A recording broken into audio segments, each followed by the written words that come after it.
Hey guys, how are you all? My name is Muktadheer, and in today's video lecture, we are going to learn about interior of Earth.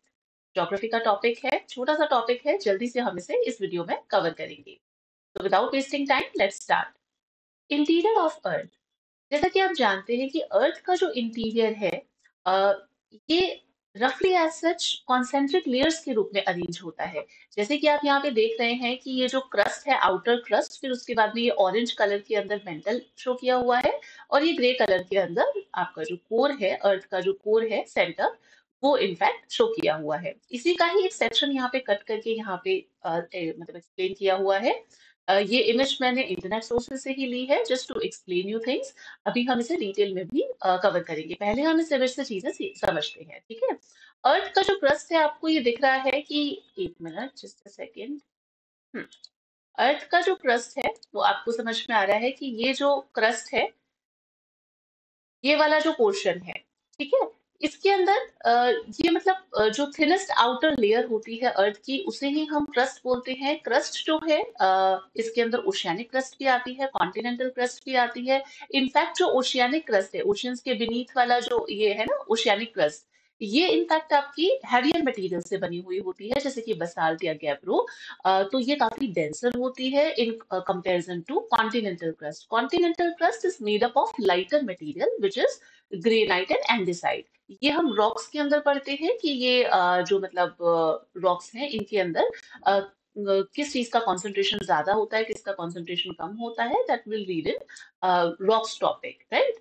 तो अभी आप समझ लीजिए कि जो continental crust है वो ग्रेनाइट और एंडेसाइट की बनी हुई होती है, which is comparatively a lighter material. So that's why जो इसकी डेंसिटी होती है कॉन्टिनेंटल क्रस्ट की, वो ओशियानिक क्रस्ट के कंपैरिजन में कम होती है, ठीक है.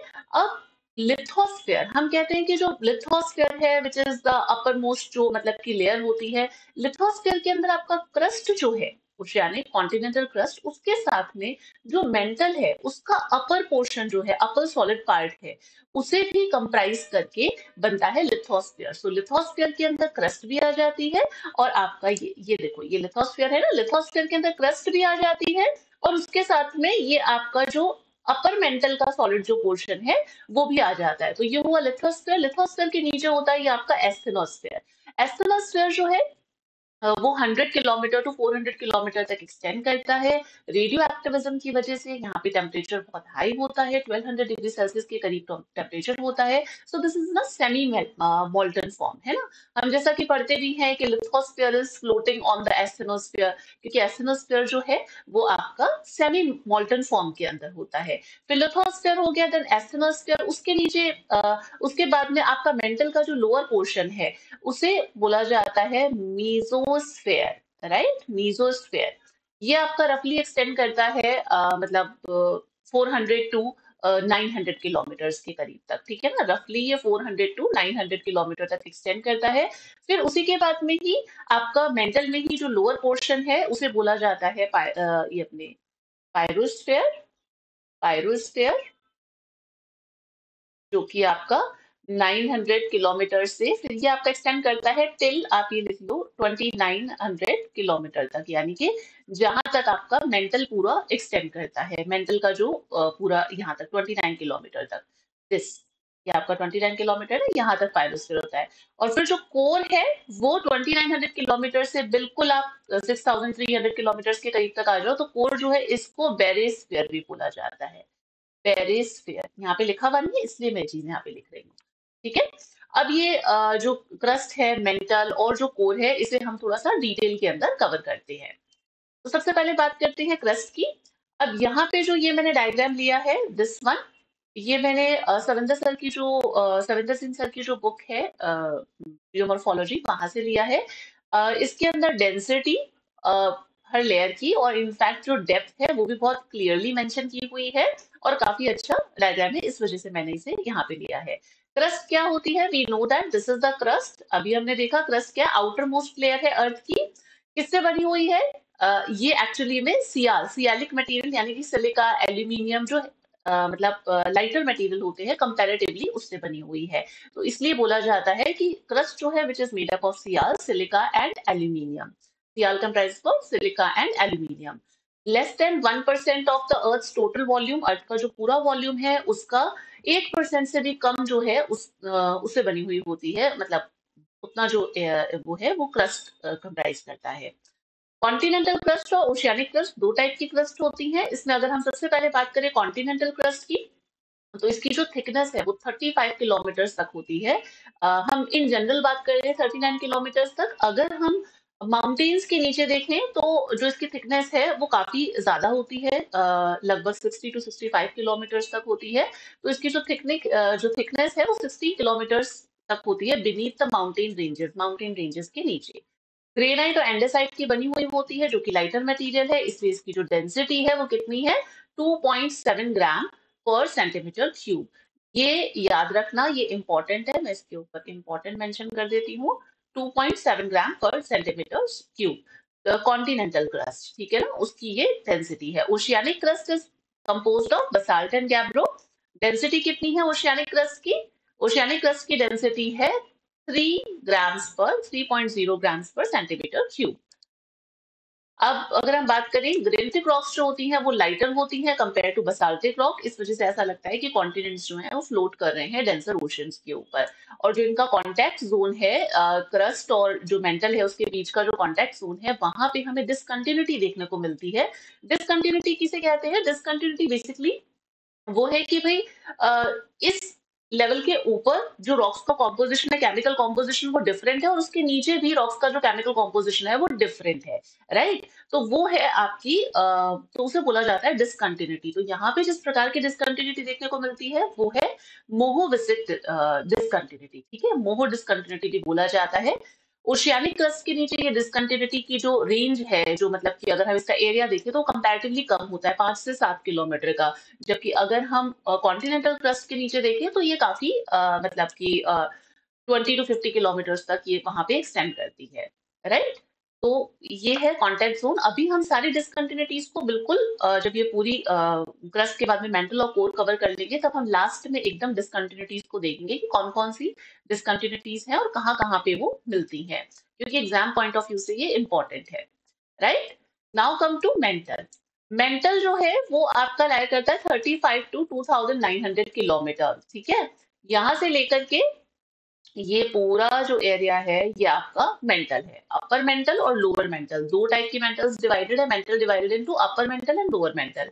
उसमें भी हमने देखा कि जो मेंटल का अपर मोस्ट पार्ट है which is the solid one, जो कि क्रस्ट के साथ में मिलकर के क्या बनाता है, लिथोस्फीयर। लिथोस्फीयर वही है जो कि टेक्टोनिक प्लेट्स के रूप में डिवाइडेड रहता है। समझ में आ गया? लिथोस्फीयर जो थिक पोर्शन होता है वो, उसके नीचे आपका जो ये अपर जो मतलब मेंटल है which is in liquid form, जो कि सेमी मोल्टन फॉर्म के अंदर होता है, तो उसे बोला जाता है आपका एस्थेनोस्फेयर। ठीक है। मेंटल जो है ओवरऑल, अगर हम मेंटल की बात करें तो ये रिलेटिवली डेंसर मटेरियल से बना हुआ है। It is made up of sima. Sima यानी कि सिलिका एंड मैग्नीशिया। ठीक है, सिलिका और मैग्नीशिया का बना हुआ होता है मेंटल, सीमा। और जबकि जो आपका जो क्रस्ट है which is sial, that is हो जाता है आपका silica and aluminium. It makes up of 84% of the earth volume. Earth का जो पूरा वॉल्यूम है उसका जो मेजर पोर्शन है 84% वो मेंटल, मतलब उसे मेंटल बोला जाता है, वो मेंटल से बना है। ठीक है ना? उस पार्ट को मेंटल कहा जाता है। तो जो अपर मेंटल है that is asthenosphere which is extending up to 400 kilometre. अभी हमने इसी की बात की थी। इनफैक्ट जब आप वॉल्केनोज के अंदर देखते हो कि वॉल्केनिक जो इरप्शन होता है, जो लावा बाहर आता है, वो कहाँ से आता है? वो इस एस्थेनोस्फीयर से ही आता है। Right? So this is the main source of magma. ये जो एस्थेनोस्फीयर है, this is the main source of magma that find its way to surface during volcanic eruptions. Volcanic eruptions के टाइम में मैग्मा यहीं से बाहर आता है। एक्सटर्नल स्फीयर प्लास्टिक है and in a partially molten condition. Do remember it, exam के अंदर पूछा गया है, 2018 के पेपर में ही, सेकंड ग्रेड के पेपर में पूछा गया था। तो पार्शली मॉल्टन कंडीशन के अंदर होता है asthenosphere. Right? Between 100 to 400 kilometre क्या होता है, हमने देखा था रेडियो एक्टिविज्म की वजह से मतलब इस पोर्शन के अंदर जो एनर्जी रिलीज होती है, टेम्परेचर बहुत ज्यादा होता है, और उतने हाई टेम्परेचर में रॉक्स क्या होती हैं, मेल्ट होना शुरू हो जाती है, रॉक्स मिनरल्स मेल्ट होना शुरू हो जाता है। ठीक है। अब अगर इतने हाई टेम्परेचर पे 1200 डिग्री सेल्सियस के करीब अगर टेम्परेचर है, या तो उस टेम्परेचर पे अगर सुपर इम्पोज जो प्रेशर है वो अगर उस लेवल का नहीं है तो रॉक्स जो है वो मेल्ट हो जाती हैं। अगर प्रेशर ज्यादा है तब तो फिर भी सॉलिड फॉर्म के अंदर रहेंगी, but otherwise it's started melting. तो इस वजह से ये सेमी पार्शली मोल्टन कंडीशन में होता है। रॉक्स जो है वो अपने मेल्टिंग पॉइंट पे पहुंच जाती है 100 to 400 किलोमीटर में, due to radio activism and release of energy. Temperature भी यहाँ पे बढ़ता है, बट जो सुपर इम्पोज प्रेशर है वो सफिशिएंट नहीं होता टू सॉलिडिफाई दैट, राइट। तो इस वजह से यहाँ पे ये जो एस्टेनोस्फेयर है ये लिक्विड फॉर्म में होता है। इनफैक्ट आपसे एक बार ये भी पूछा जा सकता है कि लो वेलोसिटी जोन क्या होता है। देखो मेंटल में क्या होता है कि यहाँ पे जो अर्थक्वेक की जो वेलोसिटी वेव्स होती हैं, हम जैसे पढ़ते हैं ना पी वेव्स, एस वेव्स, तो जो वेव्स होती है वो मतलब वीक हो जाती हैं लिक्विड रीजन के अंदर, है ना। तो जब वो लिक्विड रीजन से पास करती हैं तो जो वेलोसिटी है अर्थक्वेक वेव्स की वो यहाँ पे डिक्रीज हो जाती है एस्टेनोस्फेयर में। इसलिए एस्टेनोस्फेयर को एलवीजेड यानी कि लो वेलोसिटी जोन भी बोला जाता है, राइट। क्रस्ट और अपर मोस्ट पार्ट जो है मेंटल का उसे लिथोस्फेयर कहा जाता है, वो हम पहले देख चुके हैं। लिथोस्फेयर सब डिवाइडेड होता है टेक्टोनिक प्लेट्स के रूप में, जो आप प्लेट टेक्टोनिक्स में पढ़ते हो ना, जो प्लेट्स होती हैं वो। लोअर पार्ट जो है मेंटल का that is called mesosphere which x tends beyond the एस्टेनोस्फीयर, और ये सॉलिड स्टेट के अंदर होता है। एवरेज डेंसिटी अगर हम देखें मेंटल की तो 5.5 के करीब एवरेज डेंसिटी होती है मेंटल की। Now come to core. Core जो है ये वाला जो रीजन है आपका, दिस वन रीजन, ये कोर है, ठीक है। कोर जो है इनर मोस्ट लेयर है, कहां से कहां तक एक्सटेंड करती है, 2900 किलोमीटर से 6371 किलोमीटर तक लगभग, आप ध्यान रख लो, मतलब 6300 किलोमीटर तक ये एक्सटेंड करती है। It is made up of very dense material, it is made up of nife यानी कि निकल और फेरस। ये निकल और फेरस का बना हुआ होता है कोर। कोर भी दो पार्ट्स के अंदर डिवाइडेड है, इसके अंदर आउटर कोर आता है और इनर कोर आता है। आउटर कोर जो है which is again in a molten condition, ठीक है। वो भी आपका मतलब जो वहां पे भी जो रॉक्स होती हैं वो अपनी मेल्टिंग पॉइंट पे पहुंच जाती है, सुपर इम्पोज प्रेशर उतना ज्यादा नहीं होता है, तो इस वजह से आउटर कोर जो है वो लिक्विड स्टेट के अंदर होती है, जबकि जो आपकी इनर कोर है वो बिल्कुल सॉलिड स्टेट के अंदर होती है। अर्थ का हम देखा जाए तो पूरे वॉल्यूम का लगभग 15% जो है which is made up of core, वो मतलब वो रीजन जो है वो आपका लगभग 15% जो अर्थ के पूरे वॉल्यूम का है वो कोर होता है। डेंसिटी जो है वो इसकी रेंज करती है 9 टू 14.5, या फिर कई बार डेंसिटी इससे भी ज्यादा हो जाती है, बट लगभग आप मान करके चलो कि 10 से 15 तक इसकी डेंसिटी होती है। आउटर कोर जो है हम देख चुके हैं लिक्विड स्टेट के अंदर होता है, जबकि इनर कोर जो है वो सॉलिड स्टेट के अंदर होता है, ठीक है। Now come to discontinuities in the layers of earth. अब डिसकंटिन्यूटी कौन कौन सी है, देखो ये अगेन मैंने जो इमेज है ये जो डायग्राम है ये इंटरनेट सोर्सेज से लिया है, just to explain you, coloured है तो आपको अच्छे से समझ में आ जाएगा। अभी वे सब चीजें यहाँ पे डिस्क्रिप्शन में लिखेंगे। कोनार्ड डिसकंटिन्यूटी है, Moho discontinuity, Repetti and Gutenberg and Lehmann discontinuity. अब देखो यहाँ पर क्रस्ट, ठीक है। क्रस्ट जो है वो हमने देखा कि क्रस्ट में आपकी आ जाती है कॉन्टिनेंटल, कॉन्टिनेंटल क्रस्ट, और एक आ जाती है आपकी ओशियानिक क्रस्ट, ठीक है। ओशियानिक क्रस्ट, कॉन्टिनेंटल क्रस्ट है, ओशियानिक क्रस्ट। क्रस्ट के बाद में है मेंटल, राइट। मेंटल में आ जाता है upper mantle, upper mantle and lower mental, lower mental. फिर आ जाता है कोर, कोर के अंदर आ जाता है outer core, outer core and then core and inner core, ठीक है, इनर कोर। अब यहाँ पे डिसकंटिन्यूटीज देखते हैं। क्रस्ट किसकी बनी हुई है, सियाल, मेंटल सीमा एंड कोर जो है वो है नीफे की, ठीक है।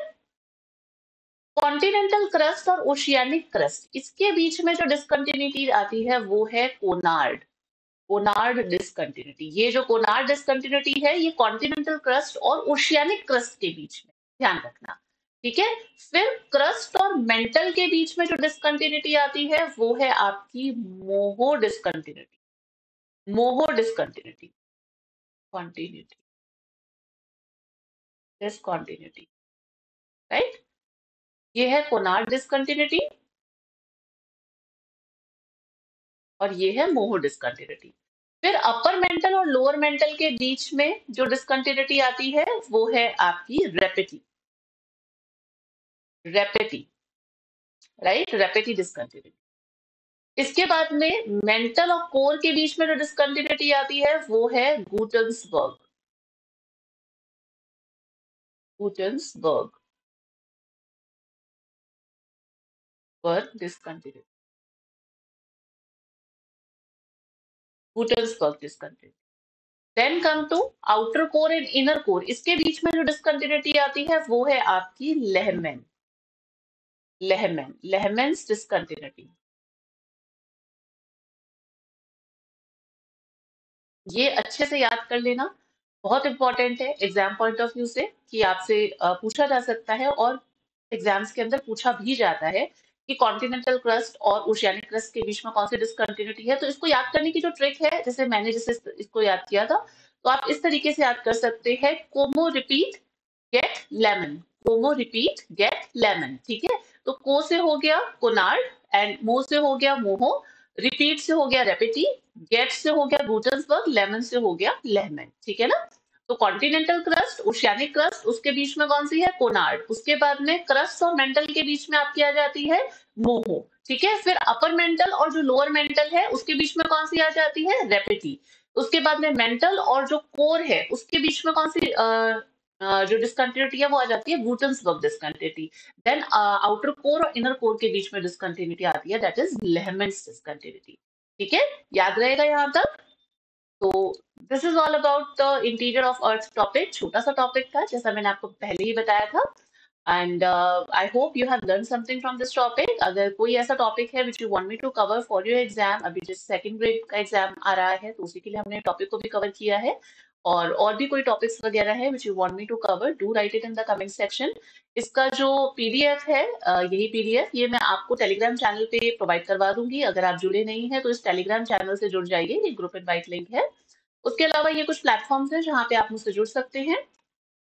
ये मेरा फेसबुक का पेज है, और इसके अलावा ये मुक्ता अंडरस्कोर धीर करके ये इंस्टाग्राम का आईडी है। So if you want me to add, मतलब अगर आप यहाँ पे जुड़ना चाहते हैं तो इन प्लेटफॉर्म से भी जुड़ सकते हैं। ठीक है जी, मिलते हैं फिर अगले वीडियो में। Till then stay connected, maximum video को शेयर कीजिए, चैनल को सब्सक्राइब कर लीजिए नीडलेस टू से। मिलते हैं फिर अगले वीडियो में, बाय बाय।